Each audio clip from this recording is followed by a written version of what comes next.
I want you to listen. And then what? Share it. With? Whoever you share with, whoever you know, the people you're close to.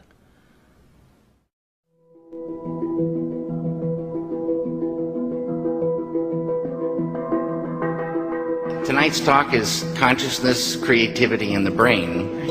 And if you have a golf ball-sized consciousness, when you read a book, you'll have a golf ball-sized understanding. When you look out, a golf ball-sized awareness. And when you wake up in the morning, a golf ball-sized wakefulness. But if you could expand that consciousness, then you read the book, more understanding. You look out, more awareness, and when you wake up, more wakefulness. It's consciousness. And there's an ocean of pure, vibrant consciousness inside each one of us.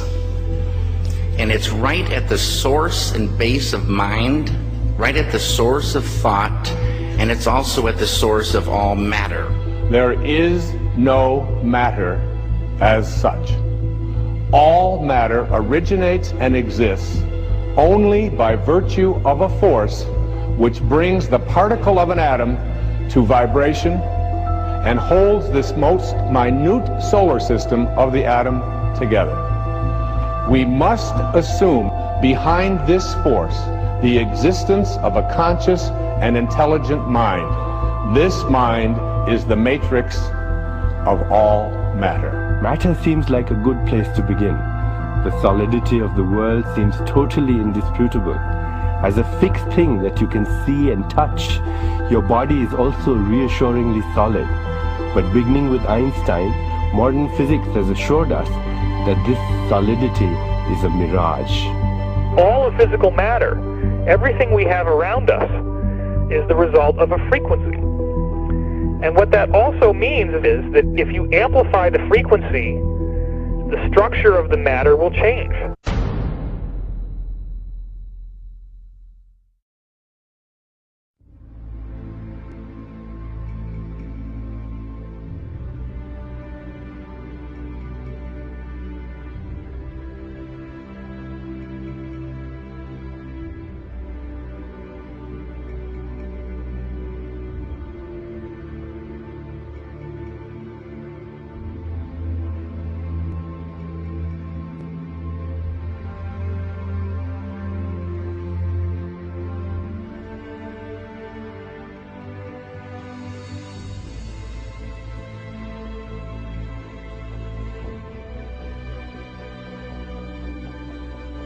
The film you're about to see has no characters, it has no people. It is a film to describe to you and explain visually the effect of cymatic frequencies on texture, structure, water, oil. You will see many things that answer many questions. You will see living forms, living amoeba, almost animal-like creatures. You will see continents being formed, the earth itself coming into existence, explosions, eruptions, atomic explosions, and bombs. You can see all this and watch it before your eyes. But everything owes its existence solely and completely to sound. Sound is the factor which holds it together. Sound is the basis of form and shape. In the beginning was the Word, and the Word was God. We are told that this is how the worlds began and how creation took shape. If we put that into the modern idiom and say that into the great voids of space came a sound, and matter took shape. Please watch carefully.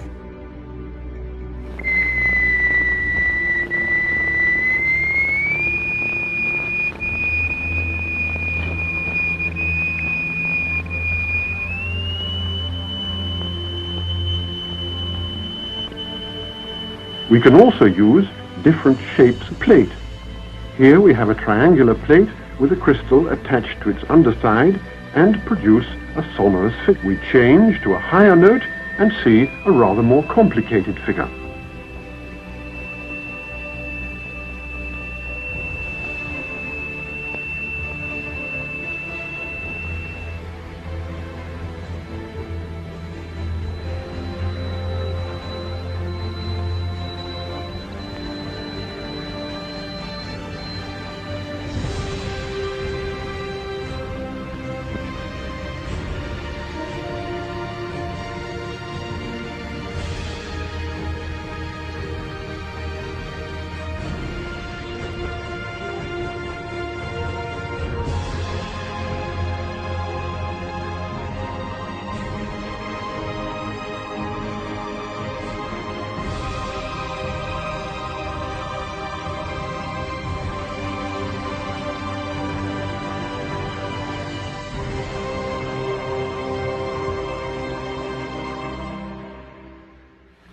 We use sand and lycopodium.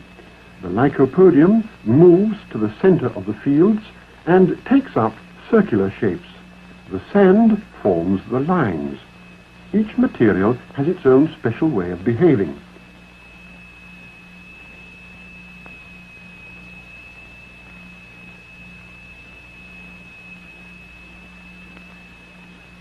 Lycopodium alone, a sonorous figure, transition to a mobile flowing phase,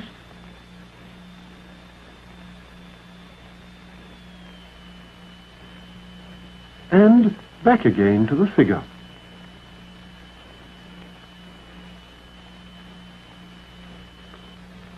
The sonorous figures represent stationary waves, but now we can also observe moving waves. Here the sand is flowing in a current. What is it that drives the rotational effect in our galaxies? What is it that drives the rotation of the planets? What is it that drives and impacts the rotation of Earth? In vibrating glycerin, we see continuous waves which form the queerest figures. And yet, the extraordinary things we see here are simply and solely the effect of vibration.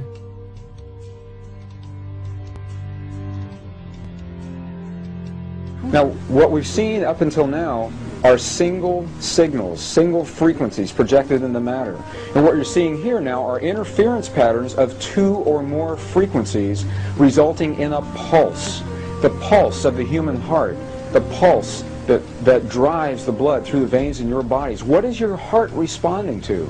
Where does that pulse come from?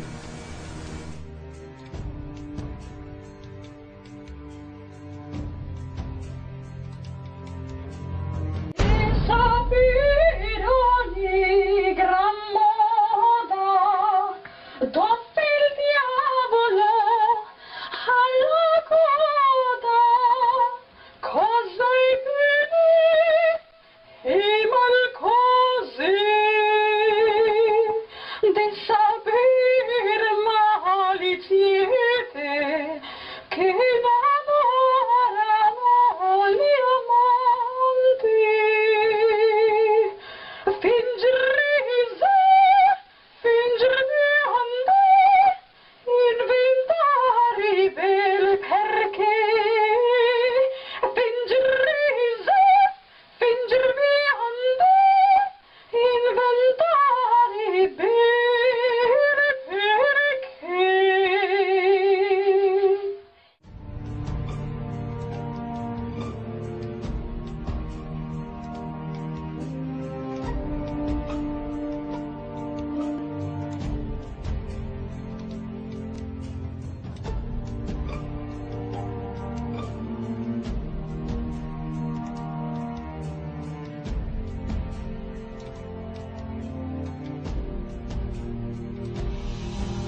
Quantum physics has revealed what ancient masters knew. Matter does not exist. The concept of substance arose from the philosophy of Aristotle, and from that concept came science's conception of matter. The fact of the matter is that the substance of the universe is consciousness.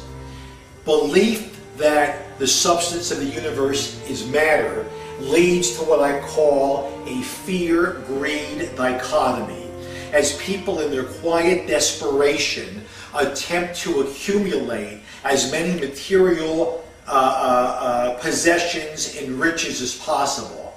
In fact, the substance of the universe is consciousness. Therefore, it is behavior that is important.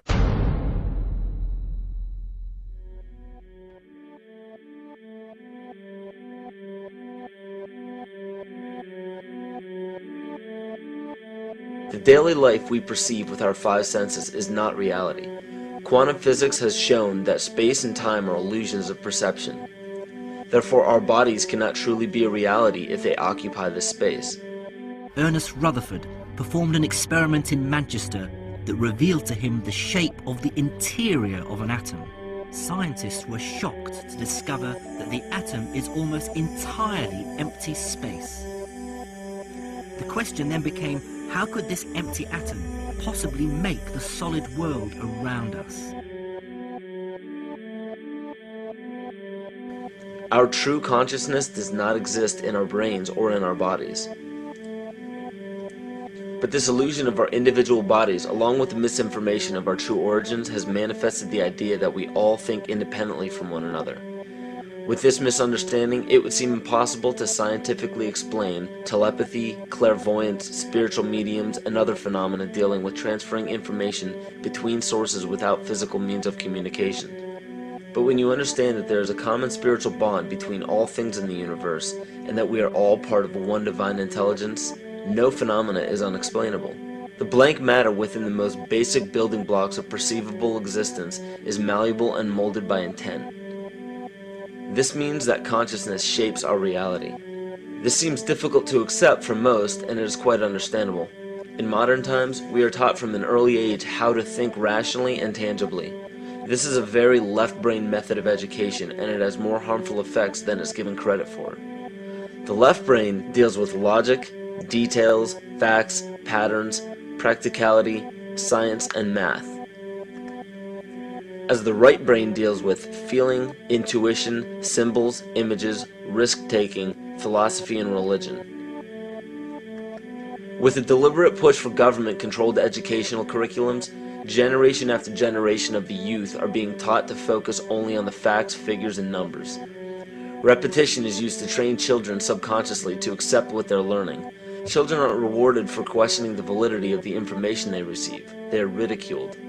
However, the children who blindly accept the information as true and merely regurgitate the information on command when it is time to take a test, those children go on to become the decision makers in our government, law, medicine, business, and every other occupation with power and prestige. The most detrimental effect of being pushed away from holistic thinking with the full brain into a strictly left brain thought is what is known as the suppression of the feminine. Every male and female have both feminine and masculine qualities. It has nothing to do with man or woman.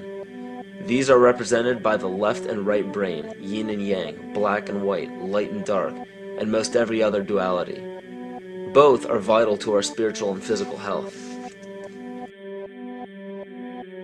So the intangible parts of our existence, such as emotions, are part of the true reality of higher consciousness. If emotions are part of a realm that we cannot experience with our five senses, then how is it that we are all aware of our emotions? What most people believe to be emotions are not truly the emotion itself. What we are experiencing is the physical manifestation of these emotions. Anger causes disturbance in the psyche, which manifests itself in the ego. These manifestations cause the heart rate to increase, body temperature to rise, and spawn many other physical traits that signify anger. Just as music from the radio is a physical manifestation of an intangible signal, our experience of emotion is the physical manifestation of an intangible signal as well. It has been shown that our emotions have a vibratory frequency to them. Furthermore, there are only two emotions that humankind experiences: fear and love. All other emotions branch either directly or indirectly from these two emotions. Fear has a long and slow frequency vibration to it, while love has a very rapid and high frequency. To show that vibration is the very foundation of existence, Hans Jenné developed what is known as cymatics in the 1940s to show that when vibrations of sound are passed through a form of media, there is a set pattern that will follow. When the frequency increases, the media develops into a more complex pattern. This is precisely what is happening to our Earth and to humanity. There are 64 possible codes of amino acids in our DNA structure made from 4 elements: carbon, oxygen, hydrogen, and nitrogen. By any means of logic, we should have all 64 codes activated within our DNA structure. Yet we presently only have 20 active codes. And of these 64 possibilities, it appears that only 20 of these codes are turned on right now for us, the 20 amino acids. There is a switch that turns off and turns on where those coding sites lie, and that the switch for that turning off and turning on is what we call emotion. And this is the first time that we've ever seen the patterns of emotion directly physically linked to human genetic material. Well, fear is a long, slow wave of emotion. So this wave of fear is a long, slow wave and touches relatively few sites on this DNA. So an individual living in fear is limited to the number of antennae that they have available to them, whereas an individual living in the pattern of love, this is love in DNA, you can see it's a higher frequency, shorter wavelength. We have many more potential sites for coding along that genetic pattern. This information, this is amazing. This is the first time we've ever had a hard digital link between emotion and genetics. This is important to understand because another researcher named Vladimir Popanov measured tiny particles of light called photons inside a vacuum tube. The photons were scattered as expected. A sample of DNA was then entered into the vacuum tube and they measured the photons again. They found that the particles of light aligned themselves along the axis of the DNA. Then, as they removed the DNA sample, the photons remained aligned to the same form of the DNA even though no DNA was present. This is what is known as the phantom DNA experiment. Science has now bridged a very important gap between physical and ethereal, or spiritual. Our emotions directly affect the structure of our DNA, which directly shapes the physical world we experience every day. So the messages left by the ancients that we've explained here were more than just prophecies about a one-world government or a new world order. We now understand why the study of the heavenly bodies were so important. The rotation and orbit of all that makes up our universe serves as a clock to map changes and transitions. This helped the ancients understand that the change of the heavenly bodies were a mirror to the changes of all existence.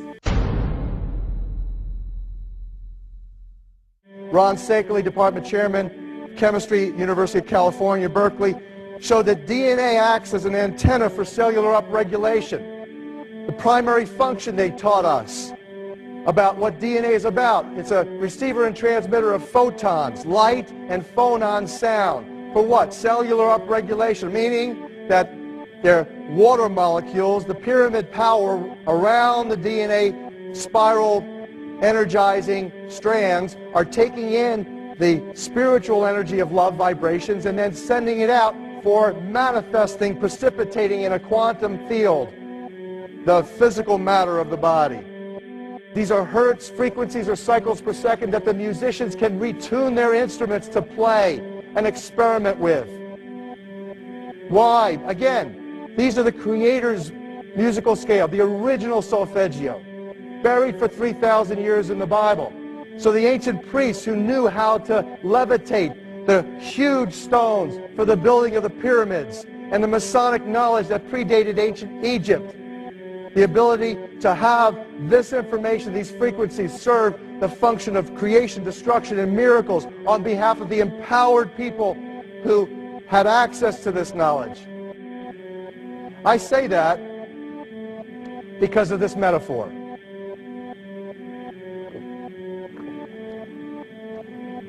This is the difference between the power of our Creator and anything else, particularly evil. That you can go into a pitch black room full of evil, full of darkness, and light a little candle, and instantly that darkness flees. But you can't do the opposite. You can't go into a well-lit room full of truth and wisdom and righteousness and joy and health and harmony with the universal power. And you can't take any amount of darkness and go into that well-lit room and have any effect whatsoever. That is the metaphor which I frequently think of when I think that I'm not empowered.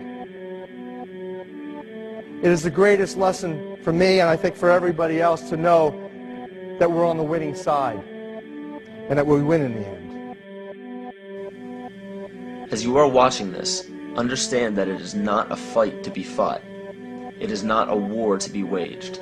No gun rights have to be exercised. Not a finger has to be lifted. Most people wonder how one person can make a difference.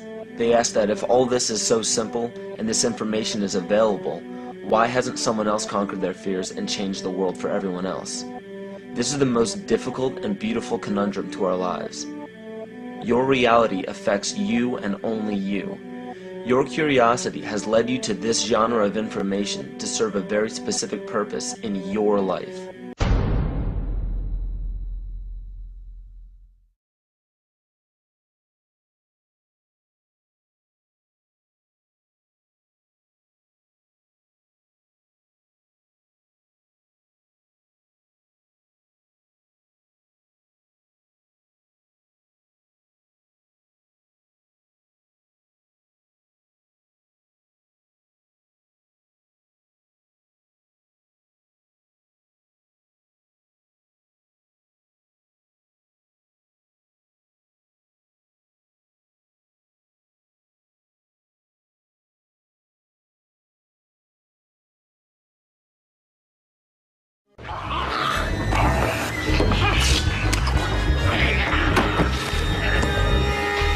So, who is in control? Huh? Are you?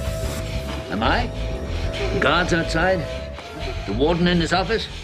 Yeah? Who's in control? Testing, testing, testing. 1, 2, 3, 4. Dr. Ethan Powell interviewing Dr. Theo Calder. Now, this will be a very simple test. Pass or fail, life or death. You ready, Joe? Now, you write on this paper what I have taken from you. What have you lost? Write it! Write it! Wrong! You never had control. You only thought you had it. An illusion, tabby bourgeois. What do you control? For sure. Huh? The volume in your stereo, the air conditioning in your car. What else? What else? All right. Another chance. You were nervous. Too much pressure. Try again. What have you lost? What did I take? Write it. Write it!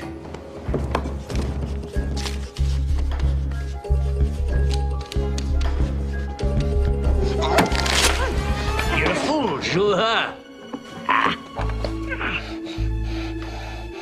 You think you were free? Where were you going at 2 o'clock today? Into the gym, right? In the morning, your wake-up call. In the middle of the night when you wake up sweating with your heart pounding. What is it that has you all tied up, Juha? Tied up in little knots? Is it ambition? Yeah.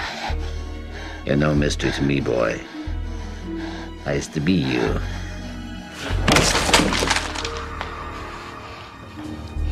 Okay. One last chance. You think I won't do it? That's one psychiatrist less to the world. I'm already deep in the pit, so what can they do to me? Last try. Get it right. What have you lost? What did I take from you? Write it.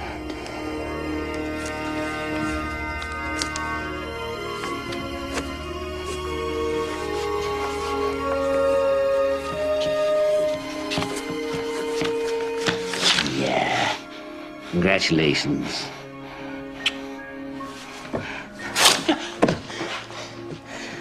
You're a student after all.